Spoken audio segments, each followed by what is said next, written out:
Welcome back, everybody, to another prison reality check episode of Lockdown 23-1. That's right, prison reality check it is. Today I got a lineup of recent stories on prison homicides. Inmates losing their life by other inmates, not to mention correctional staff. Evil comes in many shapes and forms, ladies and gentlemen, and sometimes they're wearing a badge. Now, with all that being said, let's get right into it. If you're new to the channel and enjoy all things lockup and crime related, then this is absolutely where you need to be. Hit that like, subscribe, notification bell before you leave, and check out my beautifully assorted playlist with many more videos for you to start watching today.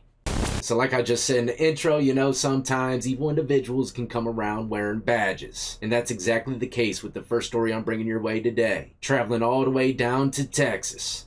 It says here, one of two former corrections officers charged in the death of an inmate at the Clements unit was ordered to smoke him out. And ladies and gentlemen, this is a smoke session unlike anything I've ever brought to the channel. Very unfortunate situation, and all could have been easily avoided. But it continues saying, according to the arrest reports, 39-year-old Corey Sean Bavalsat, hopefully I pronounced that right, who was being held in a high-security building, lit his mattress on fire just before 1 a.m. Sunday, causing his cell to fill with smoke. And ladies and gentlemen, I've been in a cell filled with smoke, and I'm here to tell you, I almost died. I'm not even playing. That thing gets a pumping quick. If they didn't open those cell doors, man, I wouldn't be here today. But once again, like I just said, this could have all been easily avoided. First off, he should never have lit his mattress on fire. But you gotta understand, most inmates, when they do these type of activities, it's because, you know, they're either bored or they're mad at someone or something going on, and, you know, they might just want some activity, or they want to get the hell out the cell, you know. Usually when a fire's jumping off, you know, the COs get the inmates out immediately. And that's probably what he was thinking. Like, they're gonna open the door, I'm gonna get a little activity, get up out this tank. Maybe get moved to a better lockdown unit. I don't know. Maybe he was about to get a cellmate that he didn't want. He's in a high-level security block. I don't know the situation, but one thing's for sure, he lit his mattress on fire. And that puppy was smoking like a Chattanooga train set. Keep in mind, it was around 1 a.m. on Sunday. And when Correctional Officer West was notified, she allowed the food tray slot to be open in an attempt to let the smoke clear. Shows that she's worried about him a little bit, right? He needs to air that thing out. And you know who else should be caring about this situation even more than her? The LT, the lieutenant, right? Think again. It says that when she told Lieutenant William Romero, she was then ordered to shut it and allow the inmate to get smoked out. Romero also said he started the fire. He can deal with it. And that right there is number 2. Easily avoidable death. He could just pop the cell door, got him out of there, you know, put him in a green suit, butt naked in a dry cell for a month. Maybe he learned his lesson like that. But no, he'd rather him sitting there and engulf smoke until he's dead. Pretty much, because anybody, especially an LT, knows exactly what happens when smoke gets a pumping in a cell. Homeboy should get life in prison. I don't care what the situation is. But the correctional officer did as she was ordered and closed the food tray. And that right there, ladies and gentlemen, would have caused me to lose my job, because I wouldn't have closed that. I would have actually opened up the cell door. Fire me, bro. I don't care. I'm not going to let this dude die. Unfortunately, though, Wes, like I said, closed the food tray and went on with her routine until 2:30 a.m. So that means that mattress been burning in the cell for an hour and a half. And look, those mattresses, they're covered with like plastic and whatever the hell they're, you know,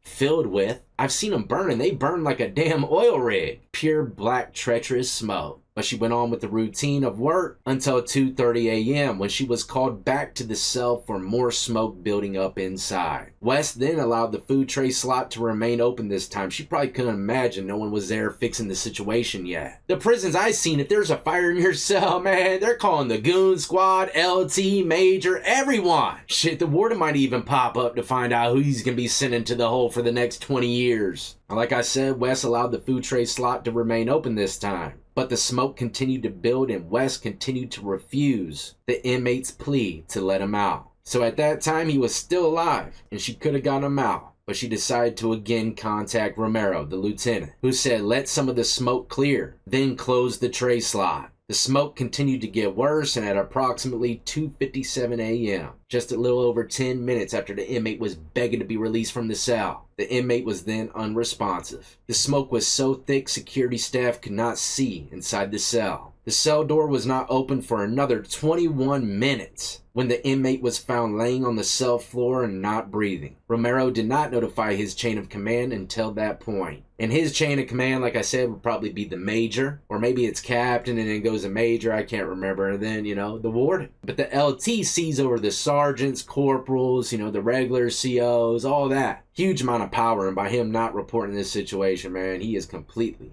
responsible. It continues saying at 3:32 a.m., Potter County Fire Rescue was sent to the prison for someone with chest pains, according to the custodial death report filed with the Attorney General's office. Be careful, all you correctional officers. This lady got lucky. She ain't get charged for the death, but in many states, if I were to guess, she definitely would have. Just because it's a direct order doesn't mean you gotta do it. But it continues saying that the inmate was pronounced dead at 4:09 a.m. During questioning, West admitted that she knew Romero's orders were unethical, and she knew that the inmate could not survive being kept in a smoke-filled cell. She also admitted that she knew the proper thing to do was contact the on-duty captain of corrections, or make a command decision to remove the inmate from his cell. She was aware of her conduct but disregarded a substantial and unjustifiable risk to the inmate's life. Such risk was a gross deviation from the standard of care that an ordinary person would exercise under all circumstances as viewed from her perspective, said the arrest report. West is charged with manslaughter. Romero is charged with criminal negligence homicide. Wow, she did get charged. I thought I read that she didn't. Maybe it was just the homicide part. That makes me feel a little bit better though, because just like she said, she knew that the inmate was going to live in that cell with all that smoke. She could have easily let him out. Tough decision. Unfortunately, she made the wrong one. But that's about the bulk of it, ladies and gentlemen. I do love to see correctional staff being held accountable for their misconduct. And of course, my condolences go out to this inmate's family and friends. I don't know nothing about him or his past crimes, but what's right is right. If a cell's on fire, they need to be taken out. Whether they started it or not, it doesn't matter. They could be having mental issues. But moving right along with the next story, we're going to be traveling down to North Carolina. It says the State Bureau of Investigations is leading the investigation after a Green Correctional Institution inmate died on Sunday, October 5th. Wilbert Baldwin, 41, was charged with the murder Tuesday in the death of Ernest Nichols, 60. On October 5th, deputies responded to the Murray prison in reference to a fatal assault on an inmate. The sheriff's office said that Nichols was located unresponsive in his dormitory, ladies and gentlemen. Let me break that down for you really quick. There's two types of living in prison for the most part. You got cell living, which is for like higher level offenders, and you're usually housed with one other cellmate. But in a dorm, it's like a big hangar with no walls, just filled and lined with bunks. So that means everybody in that dorm, which is probably over 100 people, watched that 60-year-old man get beat to death. And guess what? Ain't nobody did nothing to stop it. A lot of people probably thought it was just going to be a normal fight, but when you're 60, especially getting into it with a young buck, man, that skull becomes real fragile. It continues saying that staff attempted life-saving measures. He was pronounced dead at 7:22 a.m. Greene County deputies secured the scene, and the sheriff contacted the State Bureau of Investigation. Interviews and physical evidence led to a warrant being drawn for Baldwin's arrest. Baldwin was released back to the DAC staff to finish the remainder of his sentence, which records indicate is projected to end April 24th, 2026. Man, oh man, dude was about to go home, and now he's going to face a murder charge, man. If I were to guess, homeboy probably didn't mean to do it. Probably sitting in that cell sick right now, but maybe he did, because I forgot to mention that Mr. Nichols, 60 years old, was convicted of statutory rape in 2011 for an incident in Mecklenburg County. So like I said, maybe it was accidental or maybe it wasn't. Maybe he wanted to take that guy's life because of his past crimes. I don't know. But still, even with knowing what kind of crimes he had in the past, if I were to bet it all, that inmate didn't mean to kill dude. Like I said, he was getting out in 2026, and this is North Carolina where the politics ain't that strong. It wasn't probably a planned hit like in many other states, but maybe it was. I don't know. I'm just guessing. Either way, it doesn't matter. Look, 60 years old or not, you could get beat to death at any given time in prison. Alright, moving right along, you're going to have to pump up your raft for this one because we're traveling across that long pond all the way to the UK. It says video release shows 2 UK prisoners breaking into Giant Smiles moments before they viciously beat a convicted sex offender to death in his cell. Footage shows a shirtless Smith, 19, and a fellow prisoner, Robinson, 21, creeping down a hallway of His Majesty's prison. Fosse Way in Gloucestershire? Haha, man, I know I butchered that one. I don't know how to pronounce half these Shire County names, man. Shaw. Shit. However you want to say it, man. All I know is Frodo Baggins. And he grew up in the fucking Shire, man. It's all the same.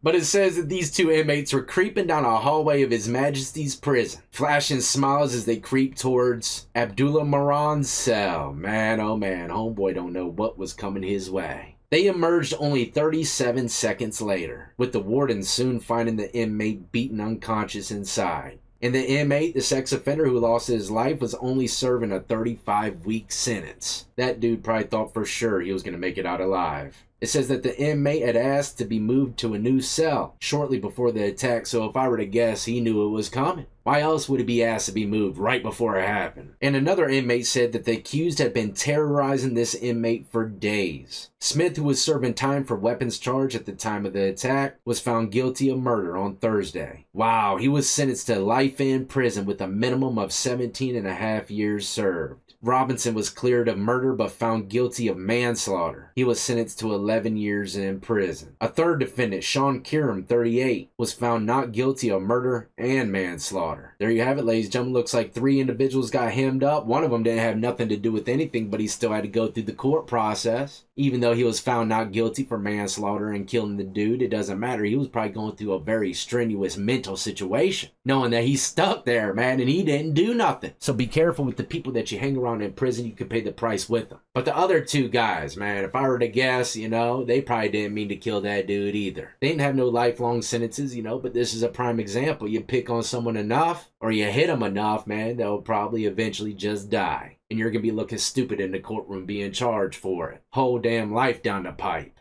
But that's a wrap, ladies and gentlemen. Hopefully you enjoyed these 3 stories today. And believe it or not, I got about 6 or 7 others. It seems like inmates are dropping like flies these days, man. The price of life behind bars is very cheap, if not free. And just keep this in mind, there's hardly, if I were to guess, anybody bringing these stories to your attention. This is the reality of prison, and everybody needs to know what they're going to be getting yourself into. This channel gives you the most realistic and authentic view of prison, guaranteed. So if you're new to the channel and enjoyed, you better hit that like, subscribe, notification bell before you leave. And as always, more importantly than anything, y'all be easy, be safe, and stay free.